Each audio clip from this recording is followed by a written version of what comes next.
துளசியின் கதை. ஒரு சிறு நீர்த்துளியின் பெருமை. ஒரு காலத்தில் துளசி என்ற ஒரு சிறு நீர்த்துளி இருந்தது. துளசி இலட்சக்கணக்கான மற்ற நீர்த்துளிகளுடன் சேர்ந்து ஒரு பெரிய மென்மையான மேகத்தில் உயரமாக வசித்து வந்தது. ஒரு காலை பொழுதில் காற்று பலமாக வீசியது. எல்லா துளிகளும் தாங்கள் கீழே விழுவதைப் போல உணர்ந்தன. அவை பசுமையான பூமியை நோக்கி சரிந்த போது துளசி சந்தோஷம் என்று சத்தமிட்டது. துளசி ஒரு பரபரப்பான சாலைக்கு அருகில் இருந்த ஒரு சிறிய அழுக்கு நிறைந்த குட்டையில் விழுந்தது. ஐயோ வேண்டாம் என்று துளசி மெதுவாக முணுமுணுத்தது. நான் மிகச்சிறியவள், இந்த குட்டை மிகவும் அசுத்தமாக இருக்கிறது. இங்கே யாரும் என்னை கவனிக்க மாட்டார்கள். நான் ஒரு பெரிய விரைந்து ஓடும் நதியாகவோ அல்லது ஒரு பளபளப்பான ஆழமான ஏரியாகவோ இருக்க வேண்டும் என்று விரும்புகிறேன். துளசி சோகமாகவும் முக்கியமற்றவளாகவும் உணர்ந்தது. அதன் அருகில் இருந்த பெரியவர் என்ற வயதான துளி துளசியின் பேச்சை கேட்டது. சிறியவளாய் இருப்பதை குறித்து கவலைப்படாதே சிறுமியே என்று பெரியவர் அன்புடன் கூறியது. உன் சுற்றுப்புறத்தை பார். துளசி பார்த்தது. சூரியன் பிரகாசமாக ஜொலித்தது.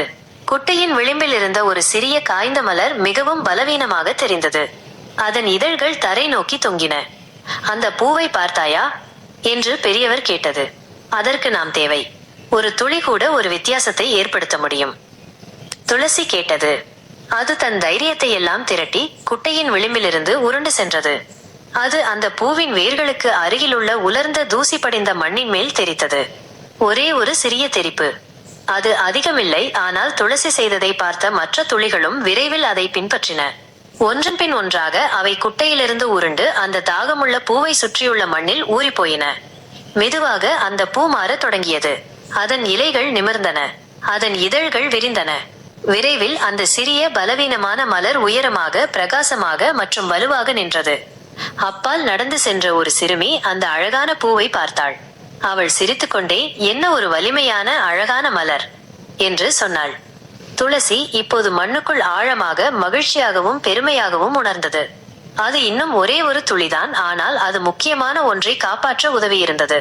சிறியவளாக இருப்பது பயனற்றது அல்ல என்பதை அது உணர்ந்தது. கதை சொல்லும் நீதிகள்.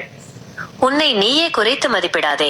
நீ சிறியவளாகவோ அல்லது முக்கியமற்றவளாகவோ உணர்ந்தாலும் உன்னால் நல்ல காரியங்களை செய்ய முடியும் மற்றும் ஒரு வித்தியாசத்தை ஏற்படுத்த முடியும்.